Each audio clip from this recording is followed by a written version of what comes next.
హోంమంత్రి అనిత వ్యాఖ్యలకు నిరసనగా వైసీపీ ఎమ్మెల్సీలు శాసనమండలి నుంచి వాకౌట్ చేస్తారు. అటు ఏపీ అసెంబ్లీ సమస్యలు కొనసాగుతున్నాయి. లైవ్ ద్వారా చూద్దాం.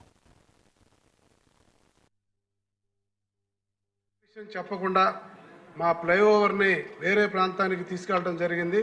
ప్రజలందరూ కూడా ఆందోళన ఉన్నారు.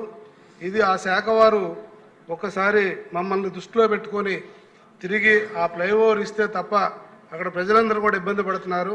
ఇప్పుడు 3 లైన్లు వచ్చినాయి, 4వ లైన్ కూడా ట్రాక్ వేస్తున్నారు. మరి ప్రజలు కూడా దాదాపు 20 కిలోమీటర్లు టోటల్గా ఈ యొక్క ప్రజలు అటువైపు ఇటుపోయి వెళ్ళడానికి చాలా ఇబ్బందిగా ఉంది. స్వర్గీయ దగ్గుపాటి రామానాయుడు గారు 1999లో ఒక ఫ్లైఓవర్ ఇచ్చారు.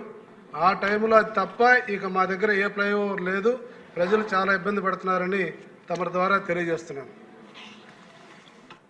వెంకటేశ్వరరావు గారు ముక్కుడి.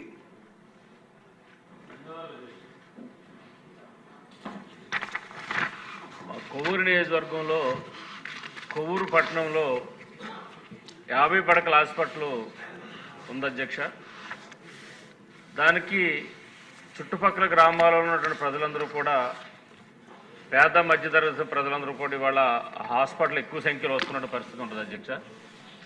ఈ మధ్యకాలంలో జరిగినటువంటి ట్రాన్స్ఫర్స్లో 5 సంవత్సరాలు పూర్తయినటువంటి నేపథ్యంలో అక్కడ ఉన్నటువంటి డాక్టర్స్ని చాలామంది ఇతర ప్రాంతాలకి ట్రాన్స్ఫర్ చేయడం జరిగింది అధ్యక్ష. కానీ ఆ ప్లేసుల్లో కొత్త వారిని అక్కడికి డాక్టర్స్ని ఎవరిని కూడా నియమించలేదు అధ్యక్ష. అదేవిధంగా అక్కడ స్టాఫ్ నర్సెస్ కానీ, అదేవిధంగా ల్యాబ్ టెక్నీషియన్స్ కానీ ఎవరైతే ఉన్నారో సంబంధిత స్టాఫ్ అంతా కూడా హాస్పిటల్ లేక ఇబ్బంది ఉంది అధ్యక్ష. ఇవాళ కొవ్వూరు పట్టణంలో ఉన్నటువంటి 50 పడకల హాస్పిటలే కాకుండా కొవ్వూరు రూరల్లో ఉన్నటువంటి హాస్పిటల్ పిహెచ్సీలు కానీ, తాళపూడి మండలంలో ఉన్నటువంటి పిహెచ్సీలు కానీ, చాగల్ మండలంలో ఉన్న పిహెచ్సీలు అన్ని చోట్ల కూడా ఈ యొక్క సిబ్బంది కొరత వల్ల సకాలంలో వైద్యం అందించడానికి ప్రజలందరూ కూడా చాలా ఇబ్బంది పడుతున్న పరిస్థితి ఉంది అధ్యక్ష.